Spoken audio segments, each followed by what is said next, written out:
Isinusulong ng isang grupo ang paggamit ng mga gulay sa paggawa ng pandesal. Bukod sa mas masustansya at masarap, makakatulong daw ito sa mga magsasaka at paradero. Ang patikim niyan sa unang balita ni Bernadette Reyes.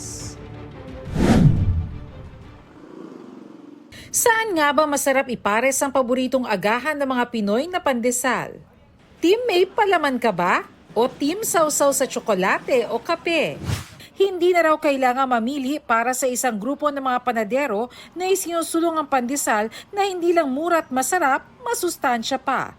Bukod kasi sa naglipa ng malunggay, ube at kalabasa sa pandesal, isinusulong na rin ng grupo ang paggamit ng iba pang agricultural products gaya ng kamote, patatas, carrot at langka sa tinapay. 20 hanggang 30% daw ang pwedeng isubstitute sa harina at maaaring mabawasan ng paggamit ng asukal dahil sa tamis na nagmumula sa gulay. Kung magagamit po natin yan sa tinapay, malilesen ang importation ng harina. Yung magsasaka magkakaroon ng hanap buhay. Yung naman bakery, bibili sa magsasaka. Yung magsasaka, makakabili ng tinapay namin. Makakatulong din daw ang programa para maiwasan ang pagkasayang ng mga gulay na nabubulok o di kaya'y itinatapon na lang. Depende sa gulay na gagamitin, maaaring may kaibahan ang itsura ng vegetable pandesal sa ordinaryong tinapay. Bukod dyan, mas mataas ang moisture content ng mga tinapay na may halong gulay, kaya naman mas malambot itong kainin. Ang potato bread na ito halimbawa, halos walang pagkakaiba sa itsura ng nakagisnan nating pandesal. Malambot to, tsaka mas malasa. Pero hindi mo nalalasahan yung potato niya. Tapos ito makunat. Ito mas malambot siya. Oo, ito dense. Ito mas malambot. Sa ngayon, ayon sa Asosasyon ng Panaderong Pilipino, kakaunti pa lang ang mga bakery na gumagamit ng gulay sa tinapay. Bukod kasi sa mataas ang presyo ng gulay, kailangan ding matutuhan ng teknolohiya sa paggamit nito. Ang kamote, umaabot na ng 50 to 60 a kilo. Iyon ay doon sa 10 kilo a bag. Pero pag yung retail, mas mataas. Inaabot ko minsan ng 70. Kaya mas mahal kaysa sa harina.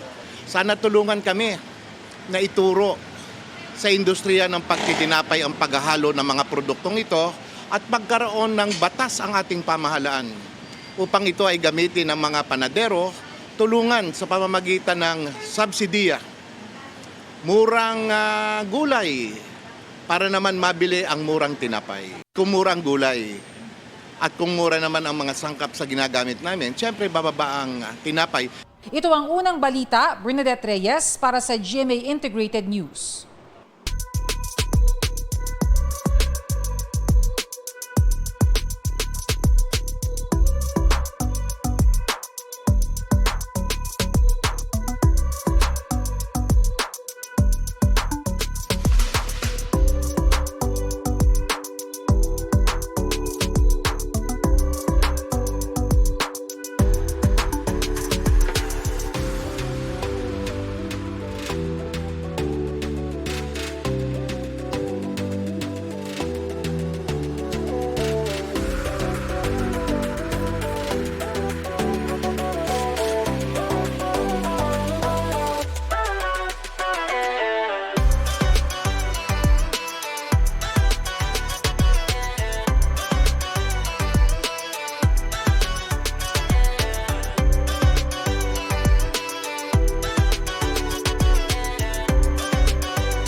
Kapuso, para laging una ka sa mga balita, bisitahin at mag-subscribe sa GMA Integrated News sa YouTube. Sa mga kapuso abroad, samahan nyo kami sa GMA Pinoy TV at sa www.gmanews.tv.